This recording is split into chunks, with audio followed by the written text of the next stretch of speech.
Great. Welcome everyone to this webinar. We'll wait another minute or so and then we'll be starting with the actual content.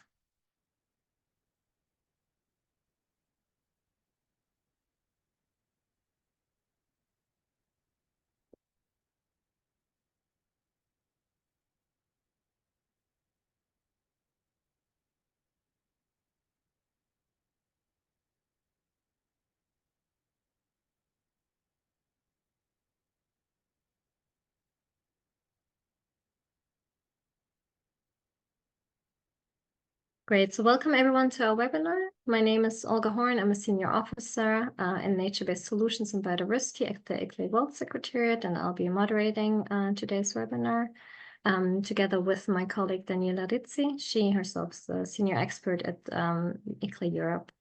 So today we're very excited to talk to you about the topic of leveraging innovative finance mechanisms for MBS and biodiversity projects. So if you move to the next slide, we will have 4 contributions in this webinar. So to set the stage, my colleague Esther Magyarósi will provide a brief introduction to innovative finance mechanisms, and we'll then delve deeper into environmental impact bonds. We will then hear from Natalia Hernandez-Parra about the payment for ecosystem services scheme that she's coordinating on behalf of the Colombian Bucaramanga Metropolitan Aqueduct. And if we move to the next slide, we will have Ian Goodman, who will introduce us to the world of crowdfunding, and he will showcase how the My Park Scotland crowdfunding mechanism has been used to unlock funding for a range of different park projects. And last but not least, we will hear from Daniela, who will elaborate on the various funding streams that they were able to pool to fund the Biodiversity Center. So these presentations will then be followed by a question and answer session. For this, we would like to invite you to post your questions in the dedicated Q&A box that you find at the bottom of your Zoom panel. So please feel free to already start typing those while you hear from our speakers so that we can then take them up at the end of the webinar. So we will, as I mentioned, we will start with an introduction to innovative finance mechanisms. And for this, we actually have a recorded video contribution from my colleague, Esther Magyarósi, who's unfortunately not able to join us here live. But so Esther, she manages ICLEI's innovative finance work, and in this capacity has focused on unlocking and catalyzing financial flows for local and regional governments. She has over 20 years of experience working with various national and international organizations, providing them with assistance and support related to climate finance. Her background is in economics and business administration. So my colleague will now share her video with you.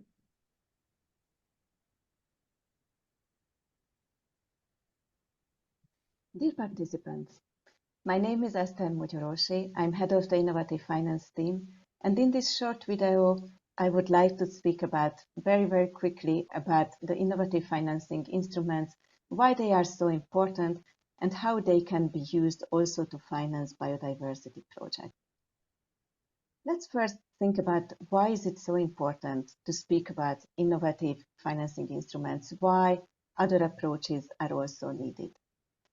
The biodiversity projects, because of their nature, are mainly financed through public sources because they don't really have a revenue generation potential, which is so critical to be attractive also to engage the private sector partner. To engage the private sector partner is important. Why? Because the demand is way higher for the financing for the biodiversity projects that just the traditional and the public sources could cover.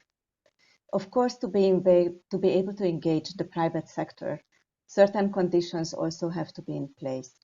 An enabled environment, the creditworthiness, and of course also the willingness of the public partner also to enter in a partnership with a private partner. Regarding the financial instruments that can be used to engage the private partner, it's really a long list, and these are called innovative financing instruments, but this is basically more an approach. The traditional financing instruments you already heard about in different workshops. So these are mostly related to the own revenue sources that the local government can raise. So for example, the taxes and also the fees, the charges, the intergovernmental transfers, the loans and the grants. The innovative financing instruments, they are more representing an approach and very much connected, as I already said, the engagement of a private sector partner. The list is way longer than what you can see on this slide. And as I know, you already learned about the public-private partnerships, and today you will also learn about other instruments. So in my presentation, I would like to quickly focus on the environmental impact bonds. The environmental impact bonds are debt instruments. They are actually like any other bonds, but still the main difference is that the environmental impact bonds, they tie the financial return on the investment to the success of the intervention and also the revenue generated or the cost savings. In such a tool, the beneficiary party, who is often a public authority, enters in a contractual relationship with a group of risk investors to procure the needed service. But then their payment is on a pay for success or a pay for performance basis, meaning that the payment very much relates and depends on the service delivery and also the achievements. This is how also the investors are intensified to also achieve measurable outcomes. I also brought some case study for you to illustrate how it works. So this is the case of the Washington, D.C. Water Environmental Impact Bond, which was issued in 2016 for 30 years with a $25 million US, financing green infrastructure project in the Rock Creek area, aiming to reduce the sewer and stormwater runoff through nature-based solution. It was a pay-for-success model, meaning that in this EIB model, the private investors were paid based on the achievement of the runoff reduction indicators. Finally, I also would like to bring your attention to the guide to the biodiversity financing for cities and regions, which we at ICLEI designed and developed in the frame of the Interact Bio project. In this guide, which you can also access screening this QR code, you can learn about more financing instruments, both traditional, both innovative, each illustrated with a case study. We also developed a finance tree, which also then help you to guide to find the most suitable tool for your project. With that, I would like to thank your attention and wishing you a great workshop. Perfect. Great. So now that we've heard about this introduction to the innovative finance mechanisms, so as the environmental impact bonds, will now move on to payment for ecosystem services. And so for this, I would like to give the floor to Natalia Hernandez-Parra. She's a financial engineer by training with over 15 years of experience, half of which in environmental assessments. She's been involved in the design and formulation of 4 payment for ecosystem services schemes for the Department of Santander in Colombia. And she works with the Bucaramanga Metropolitan Aqueduct as a team coordinator and is currently pursuing a master's degree in sustainability environmental management. Natalia, I'll give the floor to you. Thank you very much. Well, hello everyone. Let me share the screen, please. Okay.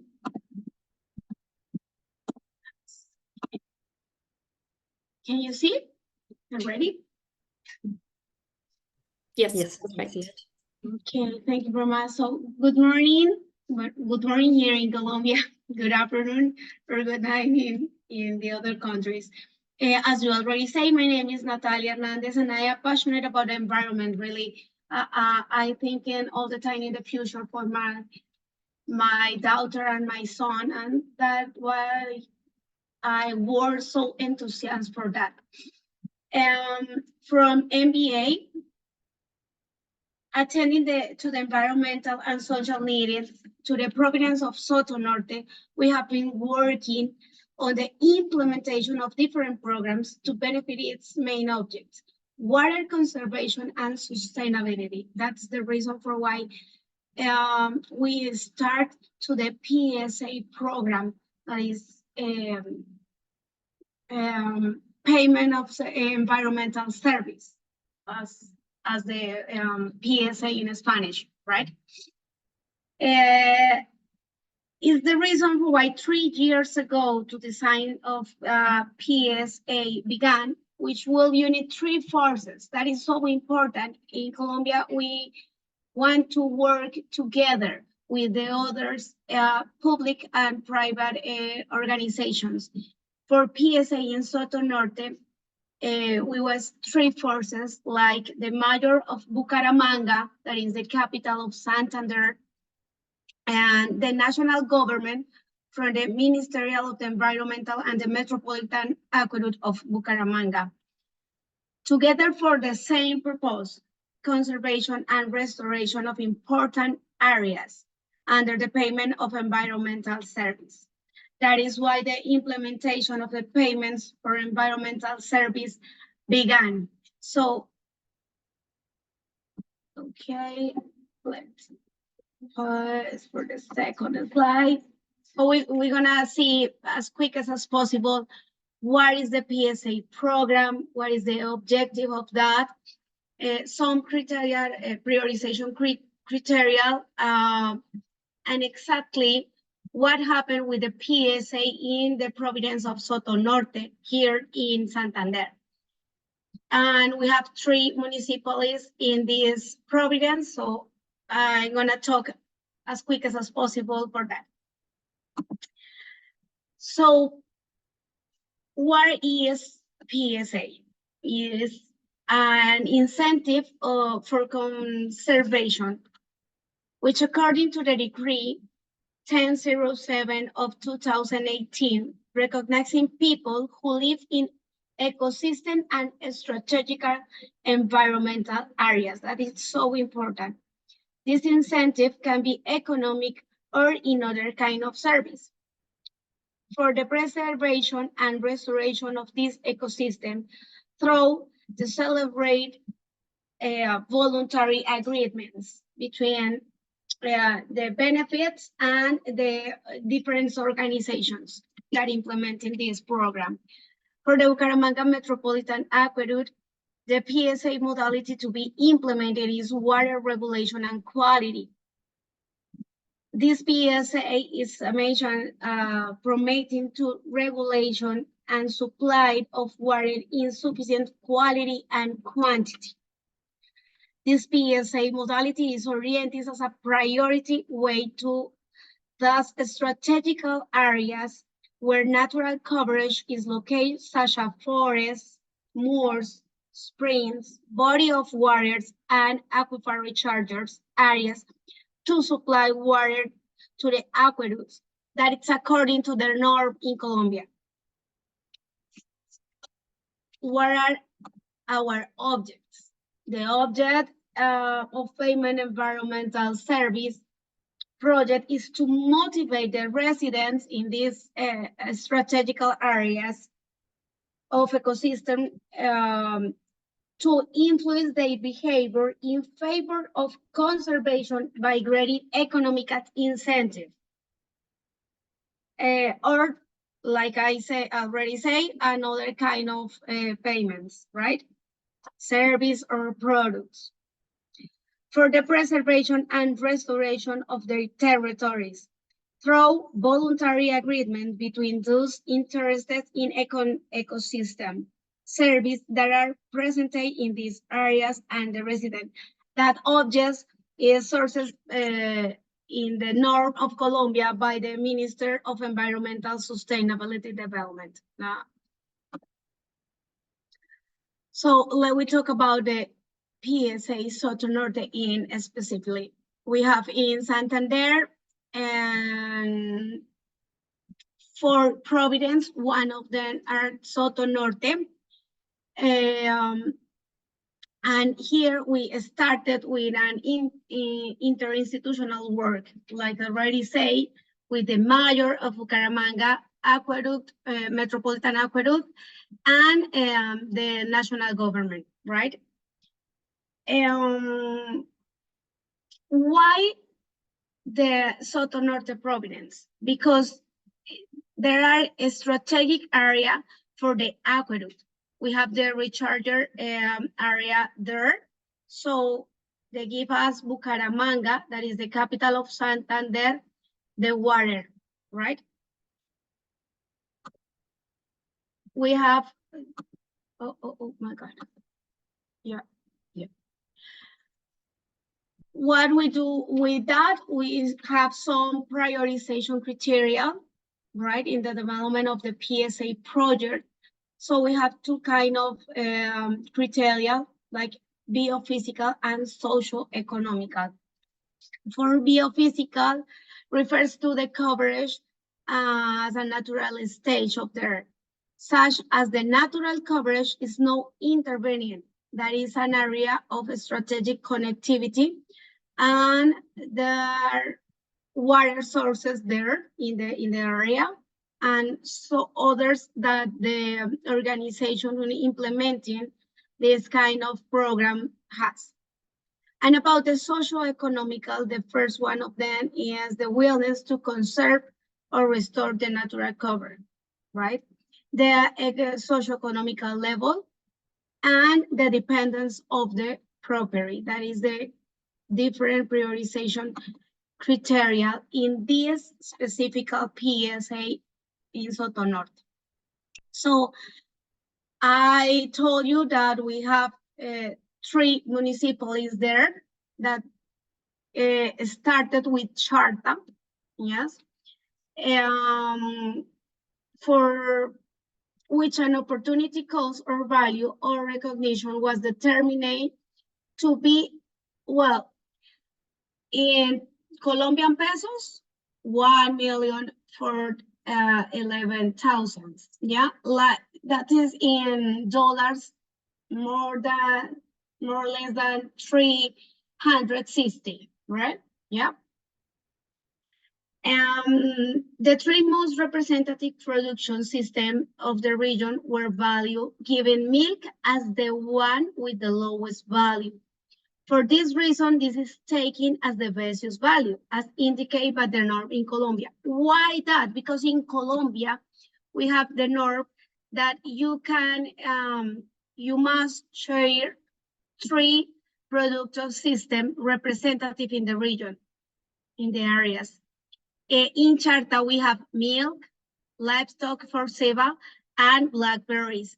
And the norm say that the lowest is gonna be the basis for the incentive, right? In Charta,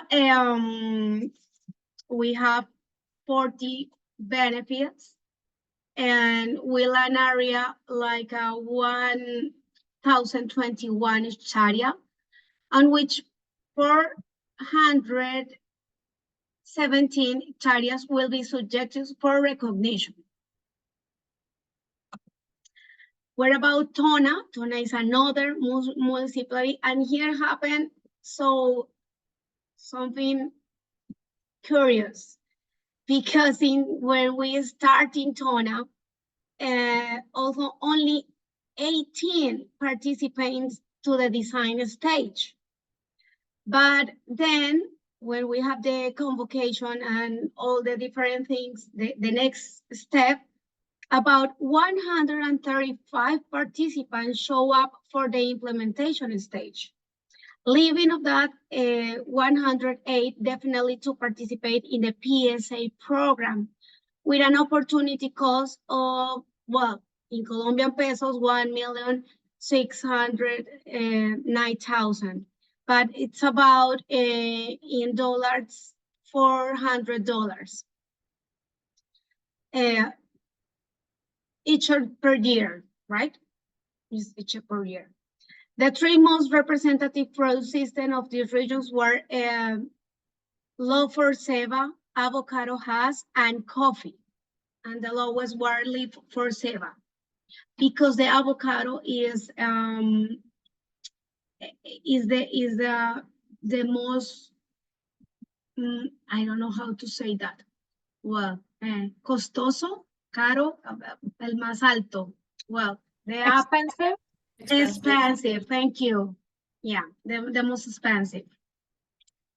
And what about Surata? In Surata, we just already start the PSA. And maybe you think, why 3 municipalities with different cost opportunity? And that is because the municipality have different product system representative, right? So we have to validate each one. Chart first with different product system of Tona and with different product system of Surata. We started Surata about 6 months ago, and already we have the design stage. And we start with recognizing the product system. Now we have double purpose livestock, coffee, and blackberries. As I already said, the 3 forces work together, and we have the financial resources like this. AMB, the Metropolitan Aqueduct of Bucaramanga, have the occasional reservice utility using for the technical and operative team, right? And Mayor of Bucaramanga, is called Alcaldía in Spanish, give us the 1% of a specific destination. That is because the national government said that all the municipalities have to give the 1% of a special destination for the environment in Colombia. So that is really good for the environment here. And for the national government, we have that project like BID, Natural Foundation. And this project was for the conservation of a strategic ecosystem. Is the program of sustainability Colombian Fund. And I put the work for taxes under study because it's a new strategic that we can use for financial resources in PSA, right? But we just study. Okay. Well, the NBA has developed action in favor of environmental protection as part of its fundamental activities. But with the new corporate strategy, it is to establish a territory with the communities. It is so important for us. It is the importance of the PA's program as the most appropriate tool. It's important, just for finish, it's important to understand that the PSA is an initiative, that is an incentive, not a subsidy, right? It's no for all the life that we're gonna pay. No, it's just an incentive, which means to invite the beneficiary to protect the environment and to learn about new production possibilities, which will become tools to continue with an environmental sustainability economic activity. We sure that gonna be a green business if possible. Yeah, that is what we do in the Acueducto Metropolitano of Bucaramanga. Thank you. Perfect. Thanks so much, Natalia, for these insights and for the different ways that you're using to kind of come up with the opportunity costs for conserving and preserving the natural spaces. It's very insightful. Great. So we'll now actually move from Colombia all the way to the UK, Scotland. So here I'd like to welcome Ian Goodman. He has over 20 years of experience working on a wide range of partnership projects with bodies across the public, private, and third sectors. He's enthusiastic about the use of digital tools for the planning and delivery of successful and innovative projects, has been advocate of this approach in all of his previous roles. So he's led on the development of the My Park Scotland platform, which he'll present today to us, which is a platform that enables community groups across Scotland to seek public donations for parks projects. So Ian, please, the floor is yours. Great, thanks. I'll hopefully be able to share my slides. Hopefully you can now see that opening slide.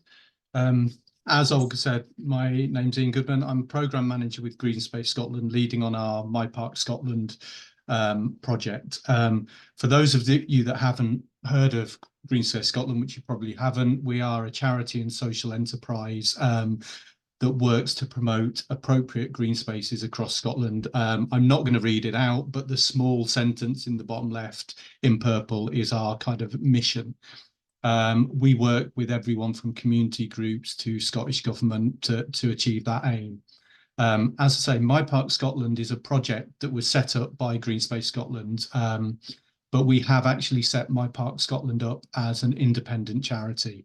Although that means a lot more work for us, one of the reasons behind that is there was a similar organisation to ourselves in England when we first started, who actually went into liquidation, and there was concerns when we were talking to local councils about protecting public donations if that happened. So what we've done is we've set My Park Scotland up as an independent charity that just manages the donations on behalf of community groups and those groups we work with. We began the My Park Scotland project, thinking about the My Park Scotland project back in 2014, and received funding from a funding pot called Rethinking Parks, which funded 11 projects across the UK to look at innovative ways of funding parks and green spaces. It's not very clear on the slide, I don't think, but the map of the UK shows the 11 parks, the 11 projects that were funded. We were the only project in Scotland, and we were also the only project that wasn't specifically working on one park or green space. We were looking at the parks and green spaces and possibility of crowdfunding over across Scotland. We launched our prototype website in May 2015. When I was putting this presentation together, I was going to do a screenshot of our original website, but I looked at it and it looks terrible. It looks so dated now that I was just like, I don't want to share it. So I haven't got a screenshot of that. Our original project was developed in conjunction with Glasgow City Council and the City of Edinburgh Council to look at how they could be involved in that element of crowdfunding. We are now an established and successful project that supports local parks and green spaces. We're taking a crowdfunding approach to support those green spaces through improvement projects and activities. Those that might not be fully aware of crowdfunding, what we're looking at is enabling individuals to make small donations to make a project happen. And that may be anything from £1 up to kind of £15–20. As I said, we're an independent charity, which means donors can gift aid their donation. And if people aren't aware of what I mean by gift aid, if you are a registered taxpayer in the United Kingdom, as long as you provide your address details and name and tick a box, basically charities like ourselves can claim the tax back on that donation. So that's generally 20%. So we can get 20% extra on any donation that people make that we can claim from kind of the Scottish Government. We've listed over 150 projects of all different sizes, which I'll come on to in a minute. And we're also supporting the creation of what we're calling our Parks for Life Endowment Fund, which is our project to look at funding parks and green spaces into the future. In our prototyping phase, what we did is we actually built what we called a parks portal. So we listed the parks in Glasgow and Edinburgh, which from memory was about 260 parks. We promoted event listings as well as the crowdfunding elements. What we found is, when we moved to our new website, which I'll come on to in my next slide, is the listing of parks and the events was just a lot of work that wasn't really attracting potential donors. One of the ways we as a crowdfunding platform differ from a lot of traditional crowdfunding platforms is we actually work very closely with the groups listing projects. And one of the main reasons for that is a lot of the groups we work with are not the landowners for their projects. So we require evidence that they've got the permission to deliver those projects, because a lot of the land is either owned by local or national government. And we're also using our charitable status to create what we're calling an endowment fund, which is our Parks for Life fund, which I'll come on to, through the gift aid element raised from donations. So we relaunched our new website in 2021. We focused far more on the crowdfunding and the donation element on that website, rather than the park listing and park information. And what we wanted to do with that is increase donation functionality for both donors and ourselves on an administrative process, which the new site gave us much better internal processing. We improved the gift aid reports and processing so we can actually claim money back more efficiently. One of the things we introduced was regular giving options. So again, we've got some long-term projects on the site, so people can make a one-off donation, or they can make a regular monthly, quarterly or yearly donation.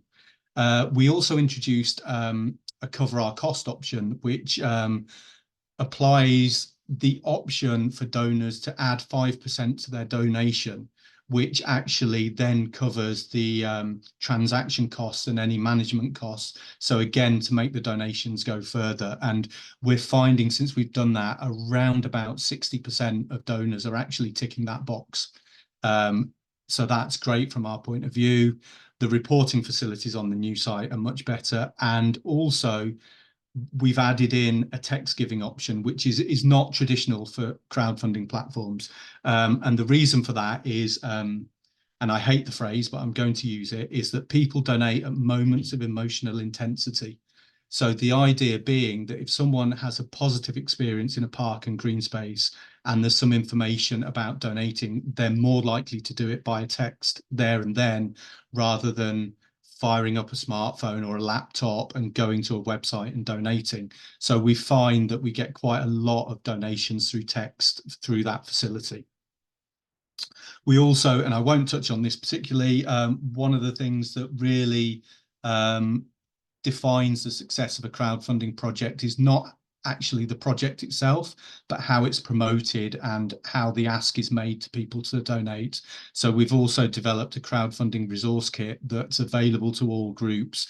And what we've got is explaining crowdfunding on there, and then also working groups through how to actually promote their project, both in person and online.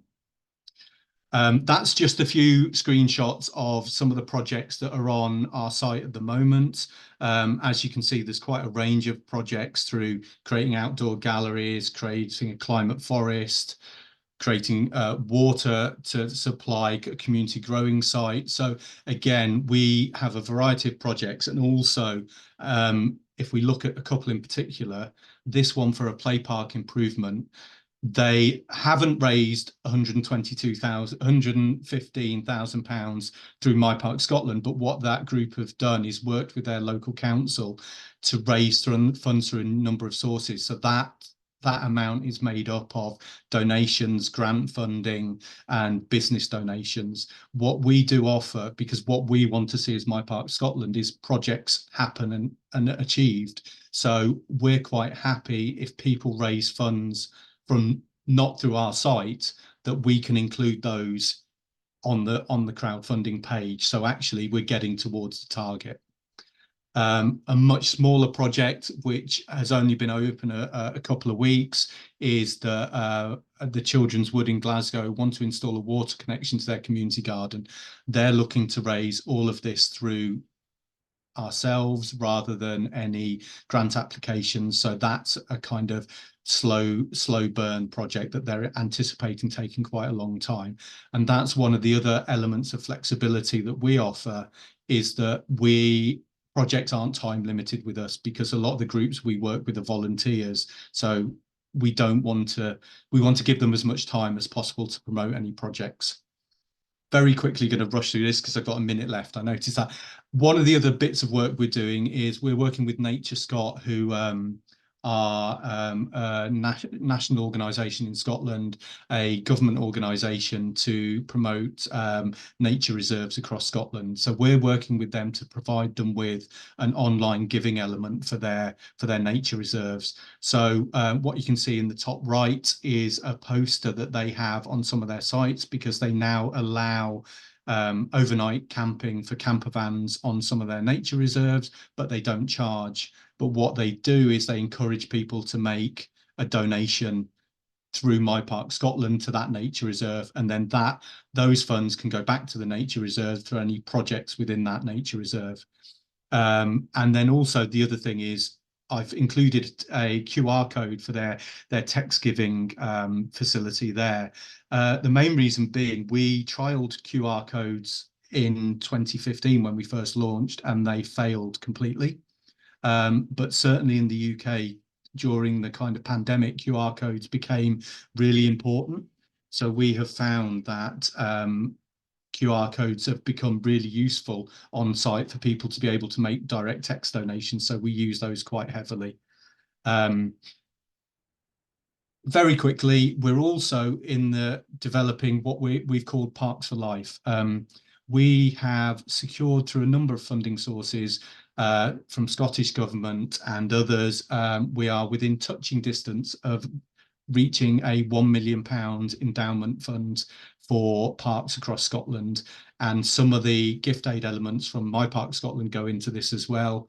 We are then planning to kind of ethically invest that fund to generate dividends and income, to create a Parks for Life community fund year on year to give back to community groups. So we are kind of just developing that at the moment and hope to launch later this year. And what we're looking to do is have more and more invested in that endowment fund. So our Parks for Life community fund will grow in the future to give more grants to parks and green spaces across Scotland over the coming years. And our future plans for My Park Scotland, really quickly, is we want to get more projects from across Scotland. We want to look at other ways of donating. With the growth in contactless, can we put contactless points in some sites? We're also looking at, and I don't know how popular this site is outside of the UK, but there's a site called Just Giving, where if people are running a marathon or doing something for a charity, that you can sponsor them. What we're looking is adding another layer to our site, so people could do sponsors events to support a project we're listing on the site. Sorry, that's a very, very quick run through of kind of what we've done and where we are. Right, we'll stop. Perfect. Thanks so much, Ian. And my colleague has also shared the links to Great. some of the resources Thank that you. you mentioned. So perfect. And now we will actually move to South Africa. So our next speaker is Daniela Guerpa. He has extensive experience of over 25 years working in the public and private sectors. He's been in the Foreign Service for 13 years, where he worked on economic and political relations between South Africa and the United States. And he has also worked for Visa, actually, for quite a number of years in the financial sector. He's a partner at Cogent Advisory, a senior advisor at the Public-Private Growth Initiative, and the director of the InTransformation Initiative. He's a Bachelor of Honors graduate of the University of the North and has a master's degree from Wits University. Daniel, thanks so much for being with us, and over to you. Thank you very much, Olga, and apologies for joining late. I'm hopping from one meeting to the other. And apologies in advance if I'm going to repeat some of the things that the other speakers may have talked about. I just caught the tail end of what Ian was presenting, and I like that he's talking about real examples of what communities are doing to support biodiversity and biodiversity financing. Just some, and I'll use my 10 minutes and maybe even shorter just to talk about one project that we have just completed in South Africa. Well, it's still ongoing, but at least we have completed the first phase. But in terms of South Africa, I think that the difficulties that governments and biodiversity in particular suffers is because biodiversity financing and biodiversity generally is not mainstream. It's almost treated as an afterthought. And so I think in terms of using policy tools, regulatory approaches to mainstream biodiversity is going to take us to the next step. So I would suggest that mainstreaming biodiversity through political and economic systems is the first step. The loss of biodiversity is an attendant threat, as we all know, for food security, for conservation, for clean water, for clean air, for health, and so many other things that communities need. And so if we want to mainstream biodiversity, we should also look at the means of implementation. So governments should have, or countries should have, supportive nature-positive actions, and rather in addition to that, also eliminate practices, even subsidies that are harmful to nature. And so a lot of what happens in South Africa, and it's not a whole lot on biodiversity, but it's a siloed approach. And so from the Public-Private Growth Initiative, we encourage the triple C's, as we say, that stakeholders should connect, communicate, and collaborate. That way you increase the chances of scale, you increase the chances of impact. The international finances, I mean, money coming into South Africa to support organizations and government, etc., private sector money in South Africa and public domestic expenditure are also tools that should be used specifically to target biodiversity financing.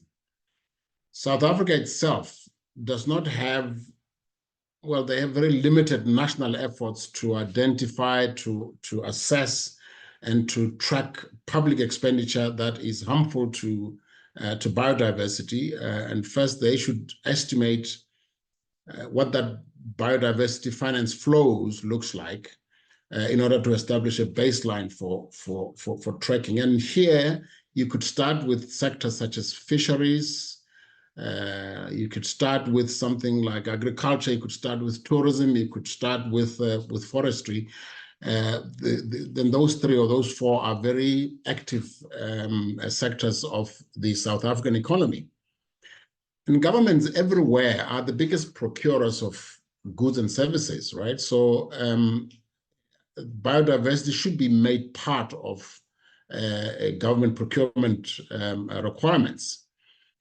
You can do that as well by imposing biodiversity fees, the green bonds, impact investments, blended finance. You could have tax incentives. I think Ian was talking about some tax issues here. So you could have tax incentives as well.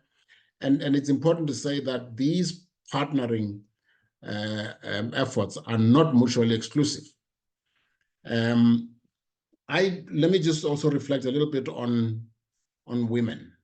The women in South Africa, especially in rural communities where I work, they are disproportionately affected by the loss of biodiversity. Access to ownership and control of nature, of natural resources, women are usually not included.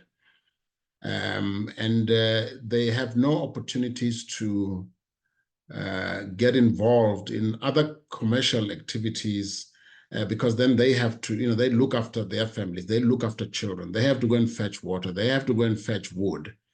And so where there's biodiversity loss, it impacts them very negatively. And I think in South Africa, just like we have policies to address the injustices of the past, I think there should be a focus lens, a gender lens focused on women, where there are indicators of whether something is working for women or is not, what are the metrics that are being used Many of the rural communities here have gotten the land back, and in some cases it's really sizable land that should and can be used to advance conservation and biodiversity.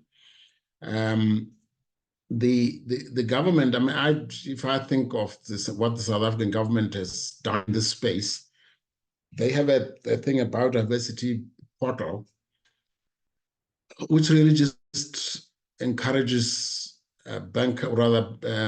investors to look at bankable projects that the government has on the portal. But that's not going to take us anywhere if we just make it voluntary and people can do it only if they feel like it's something that they should be doing. And in addition to sort of just paying lip service to it by creating a portal, we could use policy instruments to monetize biodiversity for additional resources and for revenue. So let me move then to just one of the practical projects that the PPGI has been involved in, and it's called the Tlhagong Biodiversity Center. Tlhagong is a Pedi word that means nature. And this is the brainchild of a Hosa approach, of a whole of society approach. The way it came about was local business, and this is just in sort of a local district. It's not national or anything like that, and it's small. Anecdotes don't solve the world's problems, but this is an anecdote I think that is instructive in terms of what is possible when these communities are able to work together. So this was business coming together with local government, coming together with community. And the center's construction was supported by educational institutions.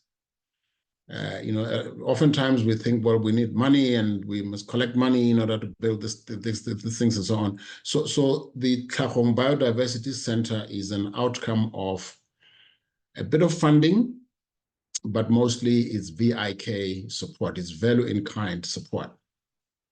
So the educational institutions that were involved in putting together this project was the University of Pretoria here in South Africa, as well as the University of Ljubljana in Slovenia.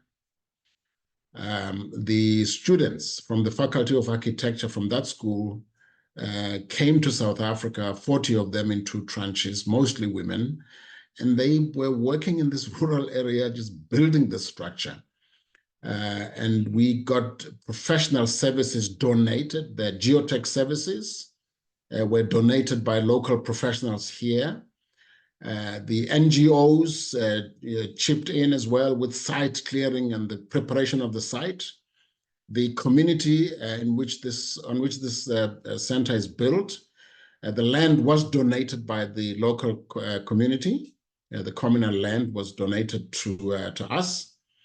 And the water infrastructure was also donated by a local community. Local businesses just came together and they said, well, here's a borehole, here are some tanks, here's some water infrastructure for you. The curriculum it's not yet completed, but the curriculum for the facility is going to be provided by the local Lapalala Wilderness School, the best wilderness school in Africa and probably one of the best in the world, as well as the Waterberg Biosphere Reserve. A local businessman here just donated fencing, and the University of Ljubljana in Slovenia collected some money from their stakeholders in the country, and a local company here, Merensky, donated the roof, etc., etc. So the aim, the objective of this center will be to educate our communities on the importance of the environmental ecosystem between people, animals, and plants, environmental protection, conservation, environmental restoration of the ecosystems, etc. Already, even before this is completed, we are working with a local waterbed development initiative, and they have helped secure I don't know, maybe 12 sets of binoculars from Austria someplace.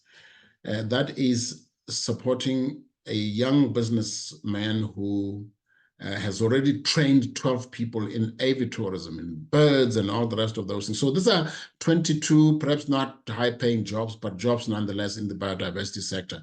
So these are just very small examples of what actually can happen when people work together, when stakeholders connect and they work together.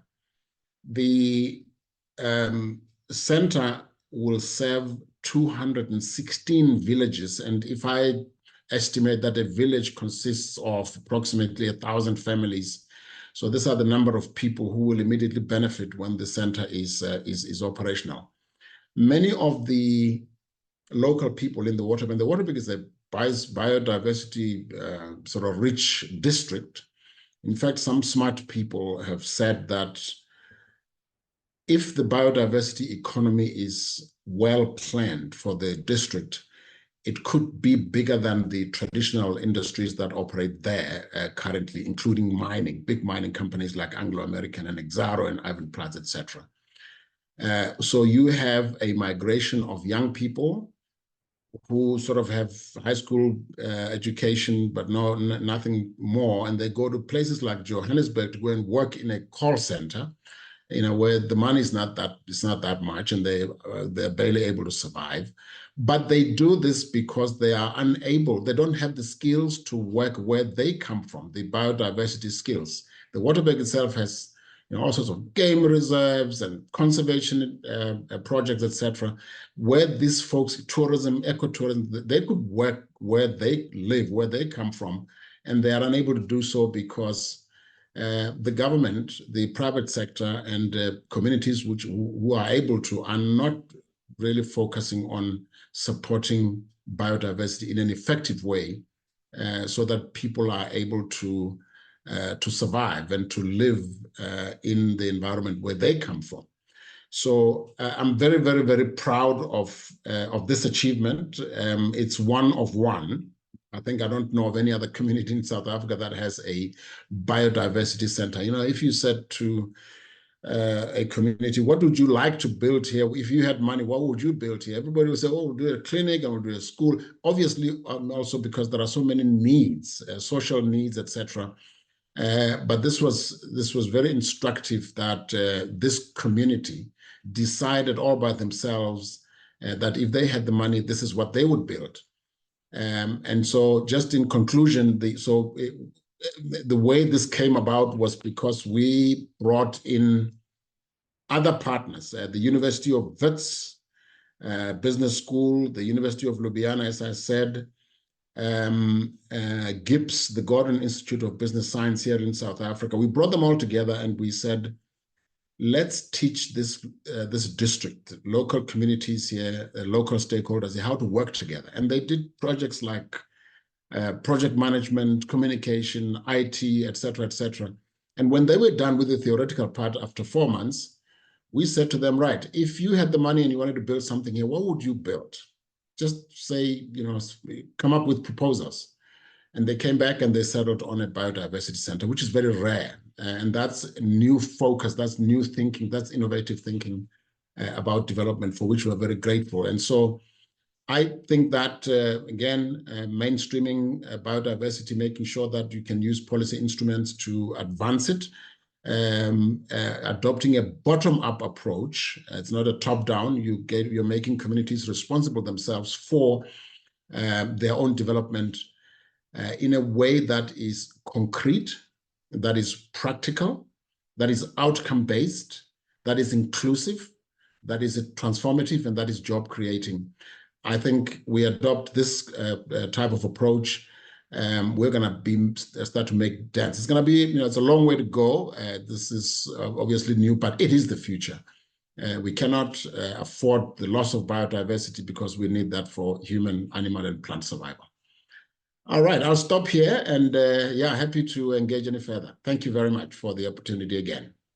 Perfect. Thanks so much for this rich experience and showing us how far you can get with partnerships and seeking collaboration with, I guess, unusual suspects in this case. Yeah. So perfect. Great. Now we'll have a short Q&A session. So we received one question in the Q&A box, and now I'll actually hand over to my colleague Daniela, who will be asking the questions to the panelists. Yeah, thank you so much, Olga, and thank you our speakers here today. I think we covered a lot of different angles, right, related to financing and different examples. So I will go back to Natalia, our first speaker. And Natalia, the question that I would like to ask you is, we have these beneficiaries, right, in the municipality that you discussed. And they are receiving, you know, this, the question is, are they receiving the full opportunity cost, or are they receiving just a percentage of it? And the second question related to it, and you can maybe answer both, is does the payment for ecosystem services, the scheme you mentioned, does it include any capacity building activities as well to support beneficiaries in transitioning to more sustainable practices? Okay, thank you, Daniela. Well, for the first questions, yes, actually the benefits reside, well, first, the calculated opportunity, the cost is per hectare per year, right? One hectare per year. So they receive the equivalent of the area calculating their property, right? If they have 1 hectare, so they the people receive all the cost, or you have 2 or 3, whatever, or minus than a hectare, right? So yes, receive the 100% of the valued cost. And for the second questions, so it's important to know that the PSA program has not only the incentive that they give to the benefits, we have an complementary actions, right? Like training on different topics that support the beneficiary in the transitions to a new sustainability practice. That is why we say that the objective, if that's for the end of the payment incentive, they can make a green business, right? Sorry for my English. No, it's perfect. Your English is great. I'm sure everybody understood. Thanks, Natalia. Thank you. So now I'm going to Ian. Ian, my question to you is, could you elaborate on how Park Scotland has influenced community engagement and local stewardship in Scotland's parks?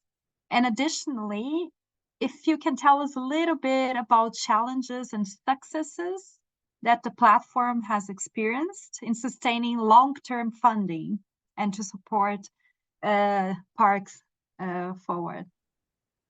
I think, thank you. I'm just trying to think in terms of stewardship. I think what we've kind of demonstrated is to quite a lot of groups about how it's a quite flexible funding approach. So actually they're not kind of trying to fit in with a funder's approach, and they can actually do things they want to do. And the other thing we do, which I didn't really touch on, is we also use our text donation platform for groups to be able to encourage text donations just to support their group.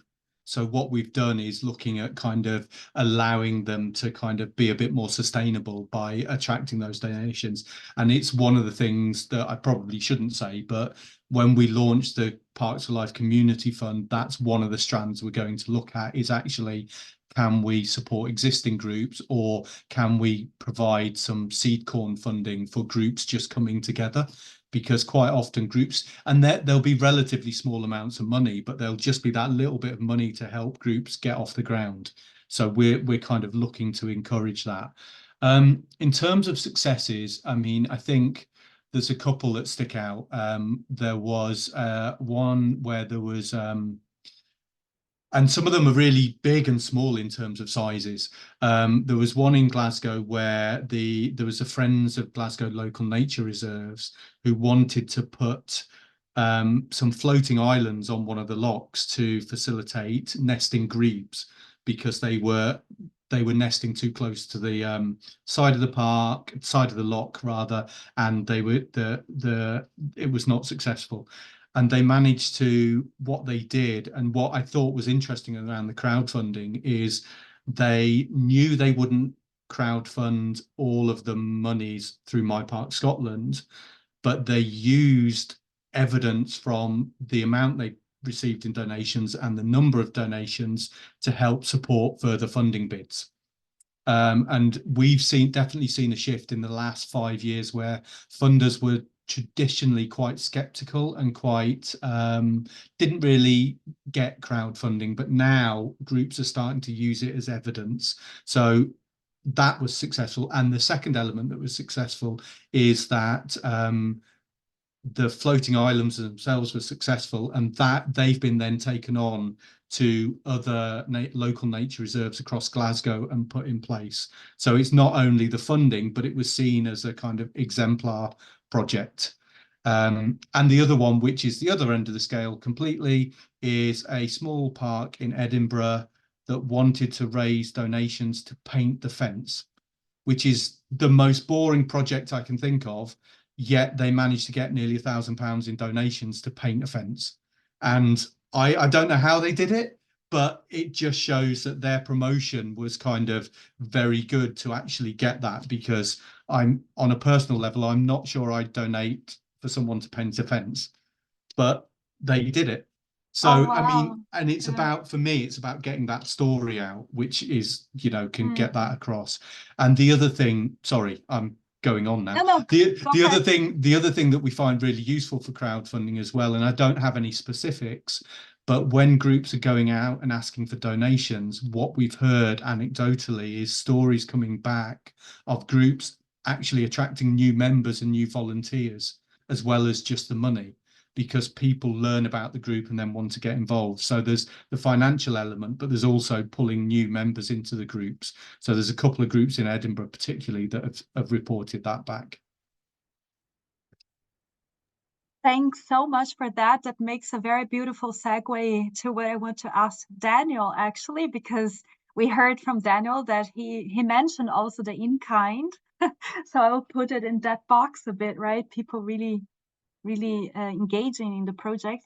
So Daniel, for you, are there any innovative business models being considered or already implemented to ensure the financial sustainability of the Biodiversity Center? Like looking a bit, of course, you said you packed this project now, and looking into the future, like the sustainability long term, if you have something in that sense, and specifically if there are, for example, if you thought about discussing any roles, for example, for ecotourism in the area or related enterprises that might play a role in funding and promoting the center's objectives.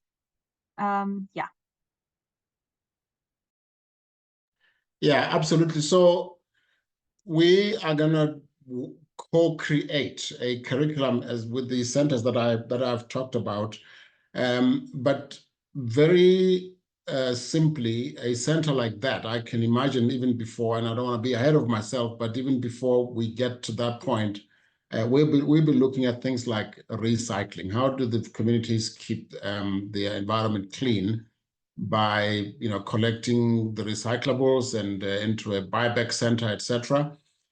We are looking at things like the solar installations. Are they going to have the technical ability to? South Africa, as you all might know, suffers from intermittent power cuts, etc. And we have the sun shines here 365 days a year. And so the solar power and solar installations is one of the things, one of the opportunities that we see going forward for this center. There's also an opportunity in ecotourism. I mentioned the avitourism, etc. There are many other opportunities in the wildlife, in ecotourism, rather in conservation, etc. And then there will be opportunities in water management. We already partner with an organization called the Institute of Plumbing South Africa that is not only upscaling regulators to regulate the sort of the water management policies, but also upskilling local plumbers so that communities know not to have to look at the a water leak and just walk by, but at least to be conscientized to do something about it. So yes, and then there'll obviously be home gardens, for food security, etc. People can keep what they need to eat and give the rest to into a channel that will commercialize that will earn them a little bit of money. So we are absolutely looking at green jobs, at how to make this place live its existence, live its sort of legacy. Perfect. That's great. Olga, I'm passing back the word to you. Perfect. Thanks so much, Daniela. So now there's not too much more to say. I would like to give all our speakers a virtual round of applause. Thanks so much for your contributions, for your time, and for your insights from across the globe, really, on what different innovative finance mechanisms there are to fund these type of projects. So with that, I would like to actually conclude the webinar. So thanks so much again, everyone, also at home, for joining us in this discussion. So thanks so much, everyone. Bye-bye.